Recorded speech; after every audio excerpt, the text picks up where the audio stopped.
Olá, sejam todos muito bem-vindos, sejam todas muito bem-vindas ao Literatura Falada, que hoje traz a sugestão de 10 contos do grande Machado de Assis, para que a gente possa conhecer um pouco da genialidade do nosso grande escritor também nas narrativas curtas.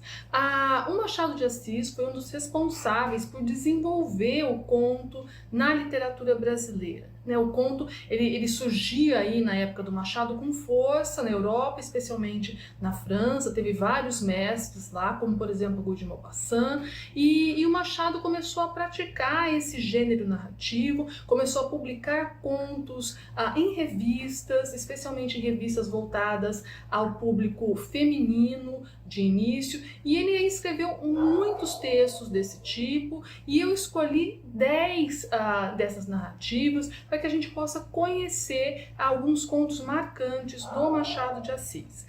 Eu lembro a vocês que toda a obra do Machado de Assis está disponível em domínio público. Então, qualquer um desses contos que eu citar aqui, é só você escrever no Google, entre aspas, Machado de Assis PDF, e você vai encontrar na hora disponível para a sua leitura. Lembro ainda que esses contos que eu selecionei 10, não são os 10 melhores contos do Machado de Assis. Imagine quem sou eu para eleger os 10 melhores contos do Machado. Também não são os meus 10 favoritos contos de Machado de Assis. Estão sim entre os meus favoritos.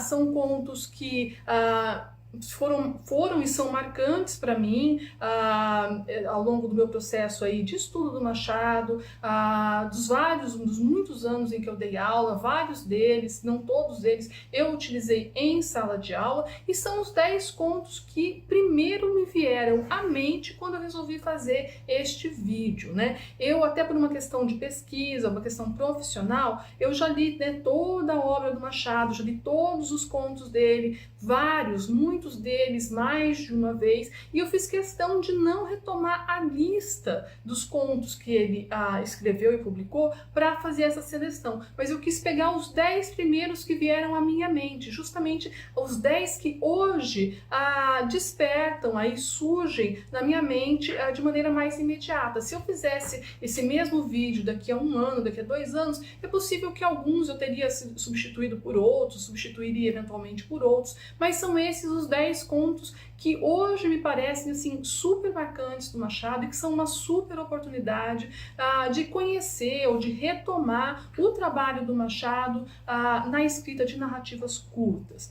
Farei o possível para não dar nenhum spoiler, até porque conto é narrativa, como eu disse, breve, então a coisa se desenvolve ali num trecho relativamente sumário, né, curto. Então eu farei o possível para não dar nenhum spoiler, lembrando a vocês ainda de que a gente lê os grandes escritores não para saber o fim da história, mas justamente para deliciar o texto aí, né, as frases, os parágrafos, a maneira como aquela história foi construída. Quer dizer, então é muito mais a leitura de um escritor como Machado e de outros clássicos, é muito mais do que saber o que aconteceu no final da história, né? Mas eu vou fazer o possível mesmo assim para não deixar nenhum spoiler. Eu começo aqui lembrando de Missa do Galo. Missa do Galo é um conto, inclusive, que eu tenho um vídeo aqui no canal em que eu leio esse conto, e até um vídeo, acho que é dos mais longos que eu tenho aqui no canal, porque eu vou lendo e vou comentando, vou analisando, né? Então, se você quiser começar por esse, olha só, já tem até aí disponível no Literatura Falada. O Missa do Galo, ele é um conto super breve, tem pouquíssimas páginas, acho que 3 páginas, 4 páginas. Ele foi publicado originalmente em 1893 e depois ele foi incluído no livro Páginas Recolhidas de 1899. Isso porque isso era muito comum com relação ao Machado. Ele publicava primeiro no jornal, depois ele fazia uma coletânea, recolhia alguns contos e publicava em livro. Pouquíssimos foram os que foram direto para livro. O Missa do Galo, ele é uma narrativa bem curtinha, ele é uma narrativa retrospectiva, então você tem um homem aí já maduro, e ele conta uma situação que ocorreu com ele quando ele era adolescente. Ele era um rapaz da roça que estava morando na casa de um parente no Rio de Janeiro, era noite de Natal e ele estava assim fazendo hora, né? Porque ele estava esperando um amigo que ia passar na casa onde ele estava hospedado e iria chamá-lo para que eles fossem assistir a missa do galo, né? E aí ele está lá esperando e nessa espera chega a dona da casa, a dona Conceição, que estava sem sono, o marido dela não estava em casa, e eles começam aí uma conversa, né? Uma conversa cheia de subentendidos, uma conversa cheia de lacunas, né? Uma conversa diferente, estranha, né? E que nunca saiu da cabeça desse sujeito que narra a história pra gente, né? Justamente aí por passagens, como eu disse, enigmáticas e algumas delas cheias aí de elementos de sedução, né? Um outro conto que eu gosto demais, e eu já trabalhei com ele muitas vezes em sala de aula, é o Enfermeiro, né? O Enfermeiro faz parte do livro Várias Histórias de 1896 e ele traz uma situação muito interessante, né? É a narrativa de um sujeito que precisava de um trabalho, né? E ele acaba aceitando um emprego de cuidar de um homem muito difícil, de gênio terrível, né? Um fazendeiro que estava enfermo. Então ele vai lá e ele assume esse trabalho como enfermeiro dessa pessoa dificílima, desse homem muito complicado, de gênio terrível, ninguém suportava ele, e ele fica lá cuidando desse homem, né? Aí esse sujeito tem uma morte, que eu não vou falar aqui, não vou aprofundar para não dar spoiler, ele morre, esse sujeito, e a partir da morte dele, várias coisas vão acontecer, e é uma narrativa que eu posso dizer para vocês que ela é bastante atual, assim, as reflexões que ela traz pra gente, são muito, muito interessantes. A Noite de Almirante é o terceiro conto que eu destaco aqui. Ele foi publicado em 10 de fevereiro de 1884, foi publicado na Gazeta de Notícias do Rio de Janeiro, e depois ele acabou sendo incluído na coletânea História Sem Data, que foi publicado ainda em 1884. Então ele saiu no mesmo ano no jornal e em livro. É, a meu ver, um dos contos mais divertidos do Machado. Há um vídeo aqui no canal em que eu leio e comento também Noite de Almirante, é bem divertido. E é uma história que trata de um desencontro amoroso. O Diolindo e a Genoveva se apaixonaram, né? Juraram amor eterno, né? Aquela coisa, fizeram um pacto, aquela coisa toda. E o Deolindo, ele era marinheiro, e ele, como era a profissão dele, né, ele passava longos meses fora. Então, depois que eles juraram amor eterno e tudo, ele saiu em viagem, ficou meses viajando, né, lamentando a distância da amada, comprou presente. Quando ele voltou para o Rio, a primeira coisa que ele fez foi procurar a Genoveva. Mas aí o que ele encontrou? Ele encontrou a Genoveva com outro. Né? E aí assim dá uma situação bem engraçada, bem inusitada, né? Inclusive tem muitas situações assim que eu acho mais cômicas da obra do Machado, né? Que o Deolindo ele questiona a Genoveva, ele fala assim, mas você jurou por tudo que era mais sagrado, de que você iria me amar a vida toda, né? Ia ser fiel a vida toda.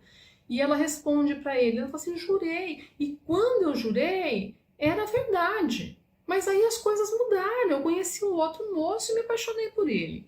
É muito, muito curioso.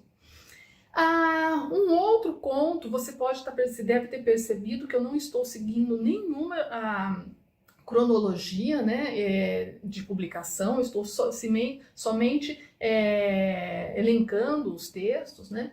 Um outro conto que eu destaco aqui é o Teoria do Medalhão, né? Teoria do Medalhão é um conto publicado na Gazeta de Notícias em 1881. depois ele foi integrado no livro Papéis Avulsos. E nesse texto, um pai ele dá conselhos para o filho, conselhos assim bem inescrupulosos, com o objetivo que o filho alcance prestígio em uma sociedade que a gente vê que é de aparências. É um conto irônico que aponta aí para a valorização do parecer acima do ser. E ele analisa aí, de certa forma, ou deixa a gente perceber, né, o comportamento medíocre, por meio do qual se pode ascender socialmente sem grandes esforços. Veja que são textos aí bem de temáticas assim, bem contemporâneas, né? Um conto muito bonito, que é muito famoso do Machado, é Uns Braços, né? Ele foi publicado em 1885 na Gazeta de Notícias, depois foi para Várias Histórias de 1896. E é um conto que trata de um jovem, né? Um rapazinho chamado Inácio, que tem 15 anos na ocasião. E o Inácio mora com o solicitador Borges, ele é meio que um aprendiz, assim, sabe? Ele está aprendendo a trabalhar com o solicitador Borges. E o solicitador, ele vive com uma mulher chamada Dona Severina. E a Dona Severina, ela usa roupas que deixam os braços à mostra, né? O que na época era digno de chamar atenção.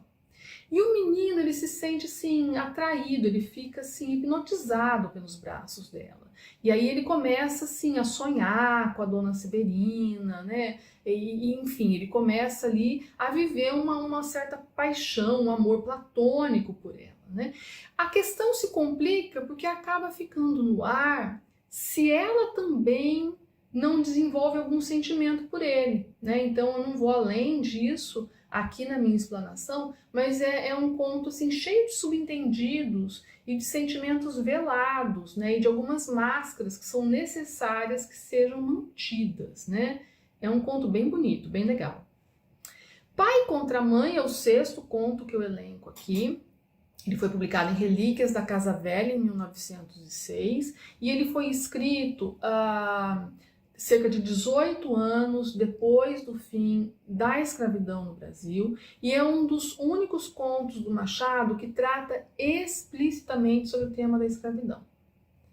A história se passa no Rio de Janeiro, aí no fim do Segundo Império, e o Cândido, ele é o protagonista assim, da história, e ele é um homem que ganha a vida capturando escravos fugidos, né? Essa era uma profissão da época. Então ele ganha a vida assim, ele captura escravos fugidos e ganha recompensa.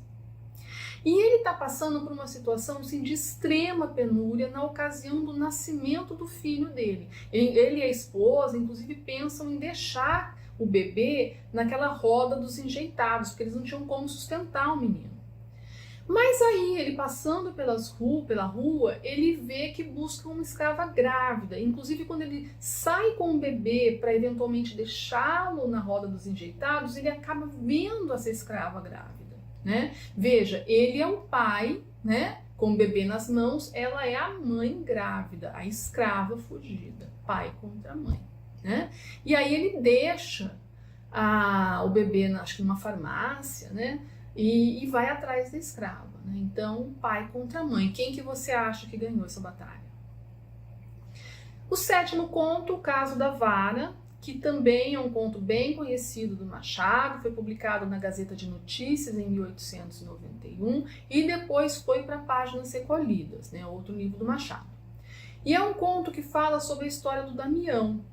O Damião é um mocinho, outro mocinho aqui, outro jovenzinho nos contos do Machado. Ele é um rapazinho que fugiu do seminário, ele tinha horror ao seminário, o pai queria que ele ficasse no seminário, ele não queria e ele fugiu do seminário. E aí ele busca abrigo na casa de uma senhora, assim, a Rita. E essa senhora, né, assim, a Rita, ela tinha amores com uma pessoa que poderia influenciar e convencer o pai dele a deixar ele sair do seminário.